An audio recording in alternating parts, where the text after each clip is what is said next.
Hello, everybody. Welcome back to another episode of the West End Imps show. We are here today, Sunday morning, reviewing Forest Green Rovers 1, Lincoln City 1. Draw FC is in full motion. I think we only need 7 more draws to beat or equal the record of the amount of draws in the English League season. Before we dissect it all, joined by Mr. K, as always. Chris, how are you, sir? Yeah, good morning, mate. Yeah, so I feel more disappointed this morning than I did after the game yesterday, to be honest. I've woken up with a bit of a kind of grumpy head about the match. Jake, do you mind if before we start, I just give a shout out to our good football family friend, Ollie, and his family. Ollie's been in hospital this week and has been quite poorly, so wishing him a speedy recovery. And unfortunately, they were obviously unable to make the game, but sending lots of love, Ollie, dude. Yeah, certainly. We would have tried to get Max Sanders to give you a message, but I don't think your dad would have approved of it. Right then, Forest Green away. Just before we break it down, can I just get your overall thoughts? I think we both sort of said the same thing. It feels like 2 points dropped, but to be honest, it was quite an equal game, wasn't it? Yeah, I definitely felt it was 2 points dropped. I think we had the first half, they had the second half, from my memory. Similar to Pompey, I think we just said off air. It's just frustrating that a draw is always better than a defeat. However, there are some games where I feel that had we been a little bit more aggressive, that we would have come away with the 3 points instead of the 1 point. And 1 points, they're not massively helpful. Certainly not helpful for Forest Green. They needed to win, and actually they could probably be saying exactly the same as us, that we felt it was 2 points dropped. Yeah, I agree. Into the team lineup then, 2:00. Actually, I think we actually should give a shout out to Forest Green, because when upon arrival, we were given two bags of free sweets. You indulged yourself in some free pasta. So, Do you know what? Props to Forest Green. I know we've not had the best relationship with them over the last maybe 6 years, but maybe that was all Cooper rather than the club. I feel it was, yeah. Certainly my hatred towards them has softened since Cooper left. And it was a very welcoming, really welcoming, environment for us to come into. And it was really nice. Yeah, some nice kids handing out some candy kittens, which are lovely sweets anyway. And the free pasta and a Morrison's voucher for some pasta sauce. It was cracking. A nice start to the afternoon down there, yeah. And it was a good beer as well, for all those that were interested. Team news came out at 2:00 then, Chris. I think it was just the one change from what I can recall. Harry Boyd came into the starting 11 at the expense of, I want to say it was Jacko, but I don't think it was. Yeah, it was Jacko, yeah. It was Jacko, there you go. I'm more intelligent than I give myself credit for. That saw Sean then move into left centre back, which is not a position I don't think it's his best position, but I think he was pretty decent when he was there. I don't think it was too many surprises really, unless he was going to go 4 at the back, which we thought he might have done, but stuck with the 5, and that's worked for us all season, really, hasn't it? Yeah, it has. I think that was the only question. I think it was obvious that we were either going to go 4 at the back or Sean was going to move into that left-sided centre-back role. I think that's an experiment that has happened twice and has not been successful, in my opinion, twice. So I wouldn't be surprised to see us in a back 4 against MK Dons on Tuesday night. I don't, Harry Boys didn't offer anything. And I think Sean struggles a little bit in that centre-back role. But yeah, other than that, it was great to see Ben House, and no doubt we'll be talking about him quite a lot today. But yeah, no great surprises, and I think pretty much the team, as we've said many times before, it kind of picks itself to a degree. Yeah. There was another change, wasn't it? Ben House came in for Luke Plange. Yeah, that's what he made. Right, we might as well talk about it because it literally happened 4 minutes into the game. Lincoln went a goal up courtesy of Ben House coming back into the team. I think it's 8 or 9 in the league so far this year, which if you break it down, we've scored 30 goals in the league. He's scored nearly a third of our goals, which shows you how important he is to the football club. It's a well-worked goal, let's be honest. It's a lovely ping out from Rushy to Regan Poole, takes one touch. Unbelievable cross. Ben House doesn't even have to break stride. That's how good of a cross it is. Ben House, first time, left foot into the... Well, it was sort of down the middle, but it was high enough to be out of the keeper's reach. Really lovely finish. And what more can we say about Ben House, Chris? Because the bloke is a fantastic footballer and a fantastic find. So you have to give props to the football club for prizing him away from Eastleigh, and just shows you the development that he's been under for the last sort of 12 to 18 months, doesn't it? Absolutely, yeah. By far and away my player of the season so far. Yeah, it was just a lovely goal, and it was 10 seconds, I think, from Roshi sending it out to Poole. He takes a touch to bring it down, a touch to get it out his feet, and whips it in. And yeah, like you say, no, it doesn't even have to break stride. It's a lovely finish.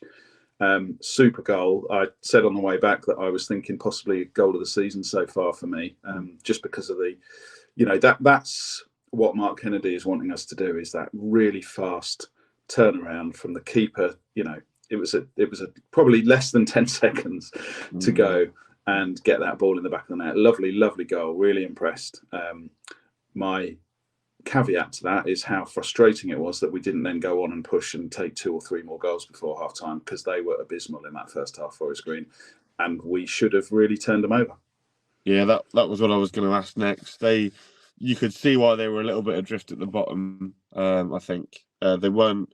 I think the crowd were getting on their back a little bit as well. The referee, I think he did make a couple of needless decisions in our favour, which obviously we won't moan about because it doesn't happen very often this season. But obviously the golden chance after we've scored a goal falls to Mile Shadipo, who is maybe 6-7 yards out, and he blazes it high and wide. If that goes in, I think the game's completely killed off. I don't think Forest Green have got an opportunity, but you're right, it's the lack of ruthlessness to go and score that second that ultimately cost us. I think it feels.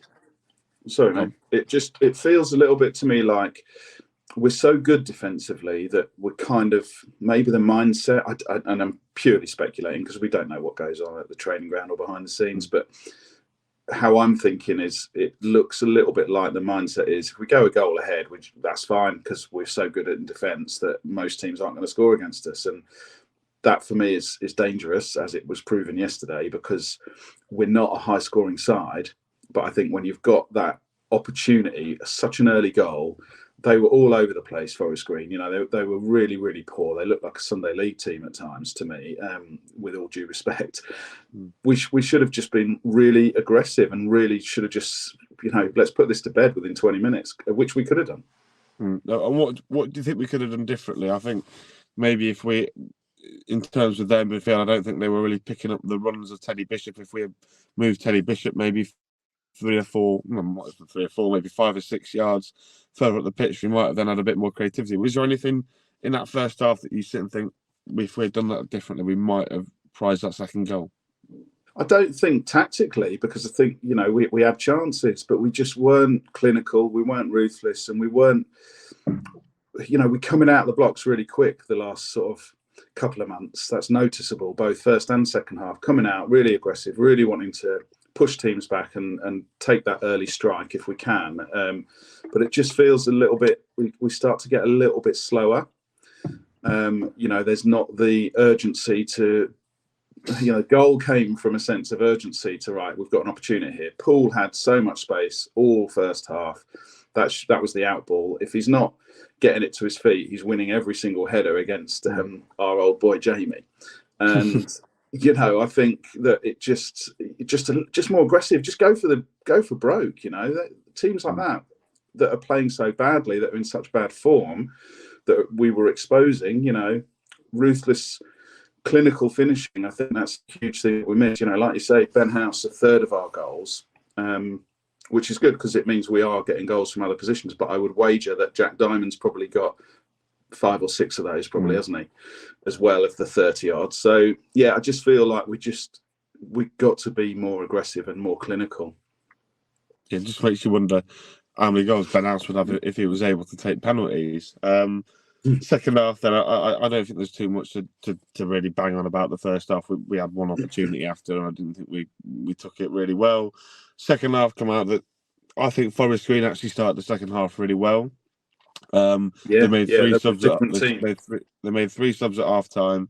They brought on some really good players, and ultimately they fought their way back into the game. I think they took the momentum while they had it, and it was obvious that Jordan Garrick, who was rubbish for Lincoln, who has done pretty well for Forest Green, it must be said, since arriving at the new lawn on an 18th-month deal from Swansea City. He's done pretty well. He scored a couple. I think that's his third goal now.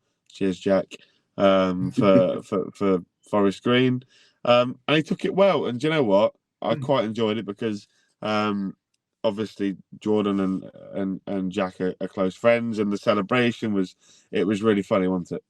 Yeah, it was. Yeah, and I didn't think he'd been that impressive, but it was a very good goal from him. You know, and yeah, I just feel like they got a foothold in the game because of their attitude and mindset coming out in the second half, but also I think we let them back into the game. But once they got the equaliser, I think you and I both looked at each other and said, there's probably only one winner if there's going to be a winner, and that was them, which was really frustrating because, again, first half, we should have had the game put to bed. But yeah, I think, it was inevitable. I suppose the only saving grace, it wasn't from a Jamie Robson assist. Yeah, to be honest, I think the second half sort of changed when we brought on Lass and Charles Vernon. I think that put us in control a little bit more. You could see that. I think Lass, which I'll certainly come on to later, had a really good game. Really impressed me when he came on. And Charles, aka Charlie Vernon, was the stadium announcer gave him the name of. Really good again. You said last week against Portsmouth he came on and impressed, and he just makes us a little bit less predictable in the final third. I think because while he likes to beat a man like Jack Diamond, Charles Vernon isn't scared to have a pop from 20, 30 yards. And I think there was one instance, I know it certainly happened in the Pompey game, but there was one instance yesterday afternoon where he was maybe 25 yards out and he hit the ball so well and it bounced just in front of the keeper, and the keeper made a really good save. I think that moment sort of gave us a bit more momentum. How would you agree with the fact that when we brought those two lads on, that the game sort of fell back into our control? Because I thought that after those two subs were made and after they made 5 minutes of impact, I thought we're going to be the ones that's going to win this, not Forest Green. Yeah, Sorensen really impressed me. He broke up play really well in the middle of the park, but then he came away with the ball more often than not and put us on he was on the front foot. He was driving forward, and that did definitely make a difference. And I'm putting my neck on the line. I would start Vernon over Diamond for Tuesday night, 100%, because Diamond has offered so little over the last few games and is so patchy with his form and his decision-making, as I've said before. And I'm going to start calling players out if I'm finding them really frustrating. And he is one who's got all the talent, but there's just something not right there that means that he's playing at League One level and isn't, a championship starting player at Sunderland. So yeah, I think Vernon's, he's done enough in the last sort of cameos against Pompey and yesterday for me to get a start ahead of Diamond. I think Diamond needs a couple of games out the side just to try and, I don't know if there's arrogance there about, I'm Jack Diamond, I'm going to start every game or what, but yeah, again, just purely sort of speculative, but it feels to me like he needs a game or two out the side just to kind of get him grounded a little bit again. And Vernon has been much more impressive in the short times that he's, come on in the last couple of games. So I think he deserves a start. Yeah, I think Vernon must be really getting frustrated with the fact that he comes on and makes cameos. He had a really good season last year for Bradford City, brother. One of the best players in the division. Makes a step up and he's not given an opportunity. I think maybe next year might be Charles's time to shine in a Lincoln City shirt. I really hope it is, because obviously he's a local lad, and it'd be good for us to have a local lad on the side. Obviously we had Tom Hopper before, so right. I don't think there's too much to move on to. I think we're going to go straight for the jugular and go pick our man of the matches. Chris, I'm going to ask you first. Who was your man of the match yesterday? So last week I was tempted to give it to one of the substitutes, and for yesterday I am going to give it to one of the substitutes, and I'm going to give it to Sorensen because I thought he was exceptional when he came on. I know he's not everyone's cup of tea, but he was breaking everything up. He was, always committed. You're always going to get 100% effort from him, but I just really liked how he was trying to drive forward and move us up the pitch and get us on the counter and kind of get the ball beyond the halfway line and lay it off to one of the wide men to go and do what they're supposed to be doing. So yeah, for me, Lasse Sorensen. I'm going to go for the goal scorer, I think. Sorensen did have a very good game, but I don't know if you've heard the post-match comments from Kennedy. Ben House was actually ill yesterday, and after 10 minutes, he said he felt really ill and needed to come off. He didn't feel great at all. They decided to keep him out, and I think if you're putting that sort of performance in while you're ill, we couldn't tell, could we? We couldn't tell.